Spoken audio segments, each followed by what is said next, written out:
कलमा पढ़ते ही हजरत उमर ने फरमाया या रसूलल्लाह, जब आप सच्चे, कुरान सच्चा, इस्लाम सच्चा, तो छुप के नमाज पढ़ने का क्या मतलब है? फरमाया अभी तादाद ही कोई नहीं, 40 तो मुसलमान है। अर्ज की हुजूर मेहरबानी करें ना, आप सिर्फ इजाजत दें। 20-20 लोगों की सफ़ें बना दी गई। एक सफ के आगे हजरत उमर है, एक सफ के आगे हजरत अमीर हमजा है। जनाब उमर कहने लगे क्योंकि आप अल्लाह के रसूल हैं तो लिहाजा नमाज भी आज अल्लाह के घर में पढ़ी जाएगी।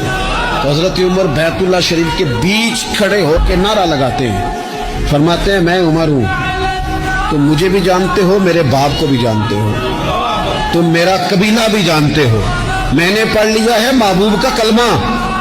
अब जिसने बच्चे यतीम कराने हो और अपनी बीवी बेवा करानी हो वो आए और मुझे रोके। ये महबूब अल्लाह के हैं और घर भी अल्लाह का है, तो नमाज भी आज अल्लाह के घर में पढ़ी जाएगी।